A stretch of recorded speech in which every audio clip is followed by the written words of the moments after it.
현대의 명성 있는 설교가 마틴 로이드 존슨 목사님과 존 스토트 목사님께서 능력 있는 설교가 무엇일까 이런 부분에 대한 책들이 전에도 나와 있습니다. 그래서 여러 시도들이 있고 또 그분에 대한 현대 정말 영감 있는 설교가 무엇일까 이렇게 생각을 해보았을 때 저는 개인적으로 복음적인 설교 그리고 성령을 의뢰하는 설교, 하나님의 나라의 삶을 실천하는 거룩성과 청중들의 교감인 더 포인트 오브 컨택, 접촉점이 있는 설교를 의미하고 싶습니다. 여기서 접촉점 있는 설교란 듣는 사람들의 마음과 시대적 배경과 상황을 알고 그 문제를 해결하고 치유하며 때로는 돌이키게 하는 영적 메시지를 말합니다. 그런 점에서 본문의 저자인 사도 베드로는 자신이 사역하던 당시의 본도와 갈라디아, 갑바도기아와 그리고 비두니아와 아시아 지역에 흩어져 있는 디아스포라 성도들의 문제점이 무엇인가를 잘 알고 있었습니다. 그러한 그들의 접촉점을 가지고 있었습니다. 이것은 초대교회 당시 핍박적인 상황이었음을 잘 보여주고 있습니다. 전통적으로 베드로가 이 편지를 기록한 시기를 대략 AD 64년으로 보고 있습니다. 로마의 대화재가 AD 62년에 일어나는데 당시 네로 황제는 그 책임을 크리스찬들에게 그 책임을 전가시켰습니다. 그래서 크리스찬들 대대적으로 박해를 가한 시대였기 때문에 베드로가 박해가 한참이던 AD 주후 68년경에 순교한 것으로 보고 있습니다. 또 다른 견해는 도미티안 황제 때인 AD 81년에서 96년 때 기록했을 것이라고 합니다. 그때는 황제를 신으로 숭배하지 않는다는 이유로 당시에 크리스찬들이 박해를 당하는 순교당하던 시대였습니다. 그러나 네로 황제이든 도미티안 황제이든 분명한 사실은 베드로 전서가 기록된 시대적인 배경은 고난이 있었다는 거예요. 핍박이 있었다는 것입니다. 성도들이 신앙을 지키기 위해서 많은 어려움이 있었다는 것을 잘 알 수 있습니다. 디아스포라 성도들은 자신들의 고향을 떠나 여러 지역으로 흩어져 살았지만 로마의 영향력 아래 박해를 받으면서 믿음으로 산다는 것이 힘이 들었던 때였습니다. 그래서 그들은 카타콤이라는 지하 공동 묘지에 몰래 숨어서 물고기 표시를 가지고 그리고 자신이 성도 크리스찬임을 나타내면서 그들은 끈끈한 신앙의 커뮤니티, 공동체를 이루어 갔던 것입니다. 분명 그들이 느꼈을 불안과 공포가 두려움이 있었을 것입니다. 하루하루 두려움과 불안 속에 살아가는 1세기의 크리스찬들에게 베드로는 먼저 그들이 누구인지 그들에 대한 정체성을 분명하게 확인시켜주고 있습니다. 우리는 죽은 소망이 아니라 썩지 않고 더럽지 않고 쇠하지 아니하는 The Living Hope, 산 소망을 가진 자다. 이런 사람이라고 그들을 격려하는 내용이 베드로 전서에 기록되어 있습니다. 우리가 세상에서 자신이 품는 소망이 때로는 이루어지기도 하지만 그렇지 못할 때가 더 많습니다. 그러나 하나님께서 우리에게 주신 소망은 세상의 소망과 다른 하늘로부터 주어지는 산소망인 것입니다. 이것은 시간이 지나도 썩거나 변하는 일이었기 때문에 산소망을 가진 사람은 절대로 실망하지 않습니다. 아멘. 오늘 우리에게도 이런 불안과 두려움이 있습니다. 코로나, 코비드-19 그런 문제로 두려워하는 시대에 우리가 살고 있습니다. 정상적인 활동이 제한되고 경제적인 어려움이 있습니다. 물론 백신이 점차 확산이 돼서 많은 사람들이 안심을 하고 그것을 기대하고 있지만 세상의 소망은 언젠가는 허무하고 또한 제한적이고 언제든지 바뀔 수가 있는 것입니다.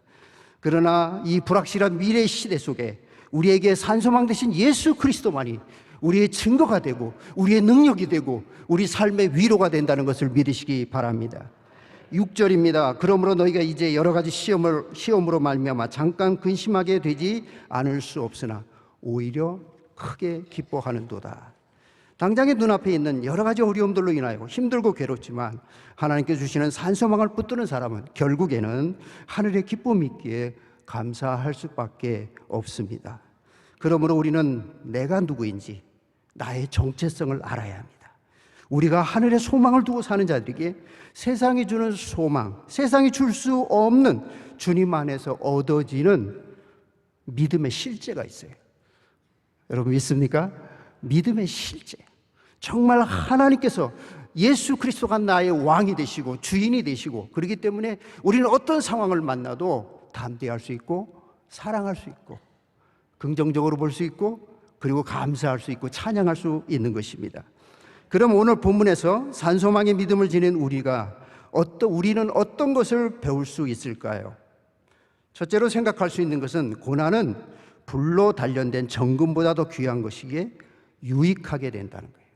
고난이 있지만 그 고난이 나를 유익하게 만든다 그랬습니다. 그래서 중국어 성경에 보면 껑시엔 바오귀, 보배보다 더 귀하다 이렇게 표현되고 있습니다.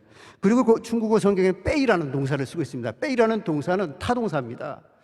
내가 원치 않아도 그 누군가의 어떤 환경 속에서 그런 고난과 어려움이 우리에게 주어지게 된다는 것입니다. 그럼에도 불구하고 그 고난이 나로 하여금 유익이 되고 정금보다도 귀하게, 세상에 주는 그 불로 금은 변형될 수 있지만 정말 그 영원한 산소망은 우리에게 찬양과 기쁨과 소망이 된다는 것을 이야기해 주고 있습니다. 그러므로 시편 119편 71절에 고난당한 것이 내게 유익이라 이로 말미암아 내가 주의 율례를 배우게 되었다 그랬습니다. 오늘 내게 있는 여러 종류의 고난과 때로는 인간관계 속의 힘든 일들조차도 하나님께서 나를 더욱 단련케 하시는 은총과 축복의 길이고 유익하게 됨을 여러분 믿으시기 바랍니다. 두 번째로 고난받고 있는 성도들에게 믿음의 선한 목적이 있음을 알아야 합니다. 8절과 9절을 세번역 성경으로 보면 이렇게 표현됐습니다. 여러분은 그리스도를 본 일이 없으면서도 사랑하며 지금 그를 보지 못하면서도 믿으며 말로 다 표현할 수 없는 즐거움과 영광을 누리면서 기뻐하고 있습니다. 여러분은 믿음의 목표인 영혼의 구원을 받고 있습니다. 이 말씀은 고난으로 인한 어렵고 힘들 때마다 우리 믿음의 사람들은 생각해야 합니다. 믿음의 선한 목적이 무엇인지, 이 고난을 통해서 하나님 주신, 내게 주시는 그 선한 목적이 무엇인가를 우리는 헤아려 보는 지혜를 하나님께 구해야 할 것입니다. 미국의 캘리포니아 세들백 교회를 방문한 적이 있습니다. 그 교회 담임인 릭 웨런 목사님은 이런 말을 합니다. 하나님께서 나의 삶 속에 문제들을 통해 믿음을 테스트하십니다. 과연 소유를 어떻게 다루는가에 따라 나의 소망을 테스트하시며 주위의 사람들을 통해 나의 사랑을 테스트하고 계심을 알 수 있습니다. 이렇게 표현하고 있습니다. 그렇습니다. 이미 2000년 전에 사도 베드로는 우리들에게 구절 말씀이 믿음의 결국 곧 영혼의 구원을 받음이라 그랬습니다. 이것이 믿음의 목적이 있음을 분명히 표현하는 말씀입니다. 이런 산소망은 영원한 구원뿐만 아니라 이 땅에서 현존한 부활의 실제를, 부활의 능력을 누리며 살 수가 있는 것입니다. 그러므로 로마서 8장 37절에 이 모든 일에 우리를 사랑하시는 이로 말미암아 넉넉히 이길 수 있느니라. 중세 사람들은 포르투갈이 지구의 끝이라고 생각했습니다. 현재 스페인의 영이었던 포르투갈의 수도 리스본은 항구 도시입니다. 해안에 끝난 곳에 큰 바위가 있었는데 거기에 바위에 이런 글귀가 적혀 있습니다. This is the end. There is nothing behind. 여기가 끝이다. 이 너머에는 아무것도 없다. 그러나 1492년 항구의 한 젊은이가 배에 오르면서 사람들에게 이렇게 외쳤습니다. 여기가 끝이 아닙니다. 저 너머에 위대한 세계가 있습니다. 그는 신대륙을 발견한 크리스토퍼 콜럼버스였습니다. 콜럼버스는 항해의 인생을 걸었고 마침내 아메리카 신대륙을 발견하였습니다. 사실은 당시 그 소식을 접했던 15세기 말 유럽은 큰 지진과 콜레라와 패스트가 휩쓸고 지나가면서 수많은 사람들이 절망과 고통에 빠져 신음하고 있을 때였습니다. 그때 콜럼버스는 하나님께서 우리에게 산소망이 된다는 것을 강력하게 메시지를 증거하고 있습니다. 그런 불타는 믿음이 그에게 있었습니다. 이것이 절망하던 사람들에게 선한 영향력과 용기를 줄 수 있었습니다. 산소망의 믿음은 사람을 살려내는 행복을 주는 에너지입니다. 그런 능력이 된다는 것을 우리는 믿으시기 바랍니다. 사도 바울 역시도 유라굴라 풍랑을 만나 어찌할 바를 모르고 죽음의 위기 앞에 있을 때 배에 탄 270명 사람들에게 믿음의 메시지를 던집니다. 사도행전 27장 25절입니다. 여러분이요 안심하십시오. 나는 내게 말씀하신 그대로 되리라고 하나님을 믿노라. 말씀하신 그대로, 이게 굉장히 중요하죠. 이것은 헬라 원어에 보면 후토스 렐라레타이, 하나님의 말씀의 구원이 근거가 된다는 것입니다. 그러므로 바울은 나는 믿노라, 현재 시제를 사용합니다. 나는 지금 믿고 있다는 거예요. 이 풍랑 상황 속에서도 다 죽을 수밖에 없는 절망적인 그런 말과 그런 표현을 할지라도 바울은 말합니다. 우리는 살아있는 정말 주님을 믿는 자이기 때문에 나는 그 하나님을 믿는다. 할렐루야. 여러분, 그 하나님을 믿으시기를 주의 이름으로 축원합니다. 산소망의 하나님의 말씀을 실제로 믿었기에 큰 풍랑 가운데 절망하지 않고 주님께 집중할 수 있었습니다. 그러므로 오늘 고난받고 있는 크리스찬들 역시 믿음의 실제를 지니면 그 믿음이 나를 살리는 증거와 선한 목적이 된다는 것을 기억하시기 바랍니다. 세 번째, 마지막입니다. 산소망을 지닌 우리는 가장 귀한 단순함의 능력이 무엇인지를 붙들어야 합니다. 그 고난 속에 정말 붙들어야 할 단순함, 그 단순한 하나가 무엇인가? 3절에 보면 그의 많으신 긍휼대로 예수 그리스도를 죽은 자 가운데서 부활하게 하심으로 말미암아 우리를 거듭나게 하사 산소망이 있게 하시며 그랬습니다. 이 산소망은 어디에서 오는 것입니까? NIV 성경에 보면 In His great mercy He has given us. 하나님은 우리에게 주님의 큰 자비와 긍휼을 주셨다는 것입니다. 이것이 바로 예수 그리스도의 은혜 때문임을 표현하고 있습니다. 그래서 2절에 은혜와 평강이 너희에게 더욱 많을지어다. 사도 바울이 서신을 쓸 때마다 은혜를 강조하고 있습니다. 바울은 믿음의 아들 디모데에게 이런 말씀을 하였습니다. 디모데후서 2장 1절에 보면 내 아들아 그러므로 너는 그리스도 예수 안에 있는 은혜 가운데 강하라. 믿음의 아들에게 꼭 부탁한 말씀이에요. 은혜 가운데 강하라. 누구 안에? 예수 그리스도 안에. 그렇습니다. 에티오피아 사람들이 잘 쓰는 단어가 있어요. 전에 담임 목사님께서도 잠깐 그 동영상을 제가 보니까, 유튜브를 보니까 그 언급을 하셨는데, 찌끄리알러, no problem, 걱정이 없다는 거예요. 정말 누구 안에 있으면 예수 그리스도 안에. 여러분 부족해도 괜찮습니다. 여러분 연약해도 괜찮습니다. 가난해도 괜찮습니다. 내가 정말 신체적으로 부족할지라도 그분을 신뢰하고 그분을 바라보면 예수 그리스도 안에서 강해질 수 있습니다. 바울은 그 디모데에게 그런 이야기를 하고 있는 것입니다. 예수님 은혜에 있는 것이 얼마나 귀한지요. 그 비결은 복잡한 수가 아닙니다. 단순한 오직 주님 은혜 안에 있기만 하면 됩니다. 다시 말해서 오직 주님입니다. 예수 한 분만이면 족합니다. 종교개혁을 주장하던 마틴 루터가 볼링을 만들었다는 학설이 있지요. 그는 무료를 달래야 무료함을 달리기 위해서 볼링의 핀을 막이라고 생각하며 10개의 핀을 세워놓고 볼을 굴립니다. 다 맞출 때 스트라이크 하면서 자기 만족, 대리 만족의 쾌감을 누렸다고 합니다. 우리가 아는 대로 10개의 핀을 다 쓰러뜨리는 스트라이크를 하기 위해서는, 저는 볼링을 잘 못해서 잘 모릅니다만 얘기 듣기로는 1번 핀, 가운데 있는 1번 핀을 맞추면 집중하면 됩니다. 그 핀 하나에, 그것을 소위 말하면 킹핀이라고 하는데, 그것을 집중하면 10개가 다 무너질 수 있는 것입니다. 무슨 말씀입니까? 단순함에 집중하라는 거예요. 사회생활을 하다 보면 교묘한 수를 쓰는 사람을 더러 만날 수 있습니다. 어떤 이들은 자신의 목적을 위해 집요하게도 많은 계략을 세웁니다.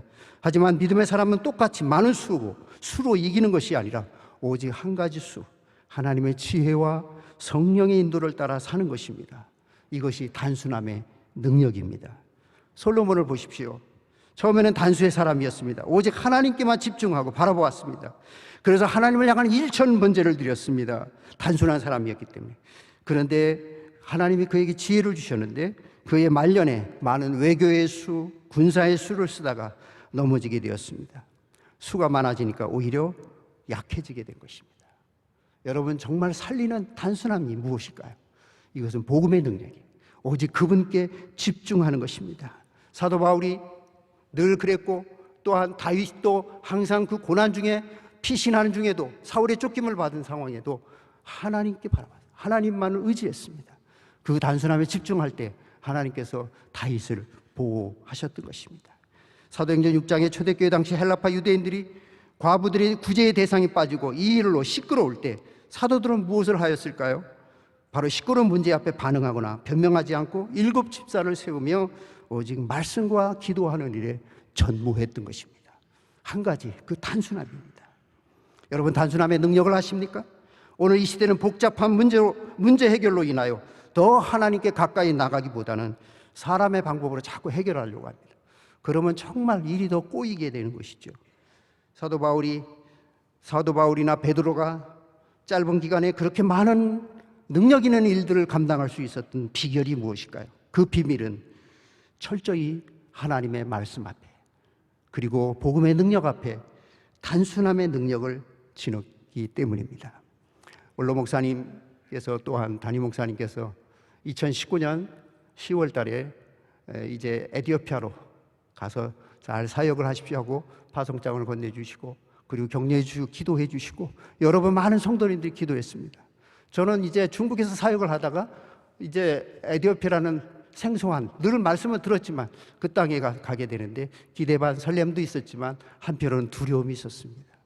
나는 영어도 잘 못하고 좀 부족한 사람입니다. 그러나 하나님께서 잘할 수 있는 능력을 주시더라고요.